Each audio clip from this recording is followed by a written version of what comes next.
Greetings one and all, and welcome to another video about my Yu-Gi-Oh deck. This is a deck profile for my 60-card fusion deck for the July 2020 TCG format. I made a deck profile in April, and before this I made another video about style and deck building choices, so I'll be referring to those two videos throughout this one. So to begin with, I want to show you the first 14 monsters in my deck. These are what I consider the frontline troops, the go-getters. So we're going to start with 2 copies of Sangan and 2 copies of Witch of the Black Forest. Now you may remember in the previous deck profile I was playing each of these cards at 3, but as I discussed in my video on style, I'm not playing any cards printed past the year 2016, and it wasn't until 2017, I believe, that these cards were ever playable at 3. So playing them at more than 3 doesn't really fit the style I'm going for, so I cut them down to 2 each, and you're going to see what I replace them with as the video goes on.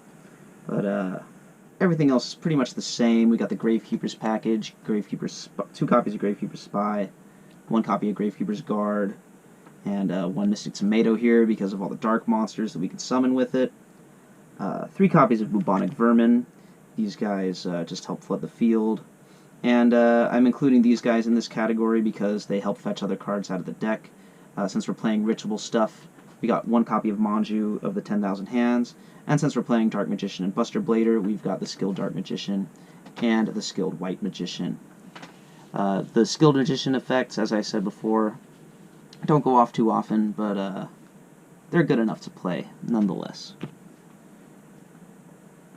So the next 14 monsters are the fusion material monsters, and as I mentioned, we've got Dark Magician and Buster Blader, the classic fusion material for Dark Paladin, but we can summon all kinds of things with these monsters. We've got Amulet Dragon, we've got Buster Blader, the Dragon Destroyer Swordsman, etc.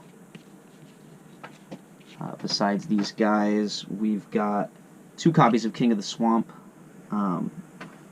This card searches polymerization. It's fusion substitute material. You'll see this in just about any fusion deck. Next we have Versago the Destroyer. I was playing King of the Swamp at 3, but yeah, Versago works with Mystic Tomato. It's better, because we're only playing 2 copies of Polymerization, so only need 2 copies of King of the Swamp. Playing Relinquished with that Manju with 10,000 Hands. Generally with Manju's effect, we're going to search Black Illusion Ritual. Not going to search Relinquish too often unless we have the Black Illusion already in hand. Relinquish is searchable with both Sangan and Witch of the Black Forest. We got Zombira the Dark and Mario Kutai. These are the fusion material for the Last Warrior from Another Planet, which is just an insane card. Zombira is also really good, just 2100 attack beater. Mario Kutai able to stop those spells. Guys, let me know about a certain interaction that I'm wondering about. If my opponent plays a spell, and I have Mario Kutai in my graveyard, and Call of the Haunted set, can I flip Call of the Haunted, summon Mario Kutai, and then tribute Mario Kutai to negate the spell? I think that works, but I'm not sure. I'm going to keep playing like it does until a judge tells me that it doesn't work. For the one-offs, we got Summon Skull, good boss monster, fusion material for Black Skull Dragon. Not playing Red Eyes Black Dragon in the main deck because it's just not good enough. Death Kangaroo, same deal.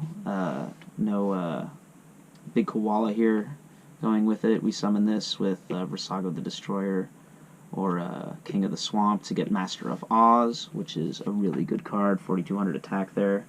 Spirit Reaper, really good by itself. I was playing Nightmare Horse in the main deck, but I've flexed it into the side deck for reasons you will see momentarily.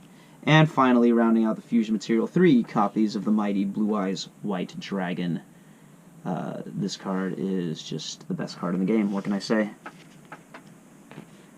Moving right along to the tech options, we've got 10 of them here. 2 copies of Magician of Faith, since I am playing 15 spell cards. This is just an insane card. This has really become one of my favorite cards since I've been playing it. 3 copies is kind of a brick. You don't really want to see 3, but at 2, it's really good. Penguin Soldier. This card has been with me since the beginning. We've been through thick and thin together, Penguin Soldier and I. This flip effect. If you don't know, you bounce your opponent's monster as well as Penguin Soldier itself, and then you just reset it to the field. Flip it on your next turn. Keep it going. It costs you your normal summon every time, but hey, that's kicking it old school. We got Night Assailant. It's the power creep form of Maneater Bug. Just really good. Breaker the Magical Warrior to pop those back row with the spell counter. It's also a 1900 beater. Really good. DD Warrior Lady. For those monsters you just can't deal with any other way, you crash this into it to banish them. Just good removal. Wall of Illusion. This is a classic card that you know, your opponents just don't see this coming. You have this set face down, they attack into it, and then it's there, and then they got to use some kind of monster removal or attack over it, but like they don't want to attack over it because it'll bounce the attacker. We're playing enough lights and darks that a copy of BLS is okay. I mentioned in the video on style I was playing 2 of these, but I cut the second one for the same reason I cut the third, Sangan and Witch of the Black Forest. It was winning too much. It wasn't fun. It was really unfun. And lastly, we've got Armed Ninja and Trapmaster. Now, fans of the channel, remember these were in my side deck before. Now they're here in the main deck. And I will tell you why right now as we get into the spell cards. So, the spell cards here, I'm going to show you mostly in print order, except for the first one, and that is the new card, Reinforcement of the Army. Now, I can't believe I wasn't playing this card sooner. It's possible because I was only playing 2 warriors in the main deck before, but now I'm playing 4, so there's plenty of targets for this. This card, just sitting in your hand, is removal. You know, I could search Armed Ninja, I could search Trapmaster, or I could search Zombira the Dark, or DD Warrior Lady with this card. And so I'll just sit on it until the situation arises that I need one of those cards, and play this to search it. You know, it's really good. After playtesting with this card, I found it works out for me pretty well. So the rest of the spells, Dark Hole, Raigeki, 2 copies of Polymerization, Swords of Revealing Light, and Monster Reborn. We got Soul Exchange, Mystical Space Typhoon, Black Illusion Ritual, Nobleman of Crossout, United We Stand, Scapegoat, Book of Moon, and finally, Enemy Controller. Just really good classic spell cards there. Finally, for the traps, we have Mirror Force, Dust Tornado, Call of the Haunted, DNA Surgery in the main deck with that Buster Blader fusion. I've got Acid Trap Hole here now. In the previous video I was talking about whether this was in the Yugi Kaiba format, and there seems to be some clarification now that I guess it wasn't. That apparently this card was only available after the printing of the Pharaoh's Servant set. So there it is, after the Pharaoh's Servant cards. But still before Labyrinth of Nightmare with Torrential Tribute. And finally we have the Bottomless Trap Hole. So that's the whole main deck. Now, getting into the side deck here, we got that second copy of Polymerization. I mean the third copy. Good to have. You know, I just feel, I never play it, but I just feel safe having it. You know, and I've got all the fusion material that I'm not playing in the main deck here. You know, we've got Red Eyes Black Dragon, Mask of Darkness is here, and the other card that I replaced, the Sangan and Witch with, was replaced with Reinforcement of the Army, and this card, Solemn Judgment.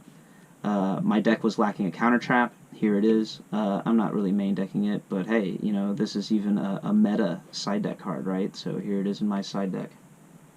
We got Labyrinth Wall, Jinzo, Prohibition, This is the only continuous spell in the deck. You know, like the counter trap, it's here in the side deck, but this might be the best continuous spell in the game. You got to be very skillful to use this card right. Here's the Thousand Eyes Idol. We got Bait Doll, Defusion, Fusion Gate. This is my field spell. Here's Nightmare Horse, Lava Golem, Tribute Doll, and Big Koala. A lot of people don't know what this card does. Tribute Doll. You tribute a monster that you control and special summon a level 7 monster from your hand. So this helps you get those level 7 monsters out a little easier. Yeah, there it is. Finally, let's get into the extra deck here. It's all the same as before.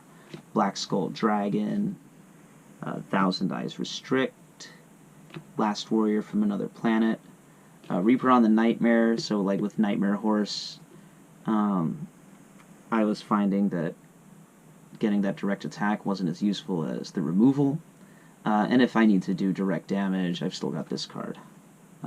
Dark Paladin, Master of Oz, Five-Headed Dragon, Number 39 Utopia, Wind-Up Zenmeister, Wind-Up Zen Manies, Amulet Dragon, Dark Magician Girl, the Dragon Knight, and finally, these cards I consider, if you've ever played Diablo, you know what I'm talking about. These are the prime evils of my deck. These 3 cards, Buster Blader, the Dragon Destroyer Swordsman, Utopia the Lightning, and Blue Eyes Twin Burst Dragon. These cards just feel oppressive when I summon them. I tend to win when that happens, and yeah, you know, I would prefer to be winning by other means, but you know, these are necessary evils in order to combat today's metagame. So, guys, that's going to do it. Thank you for watching my deck profile, and be sure to tune in next time.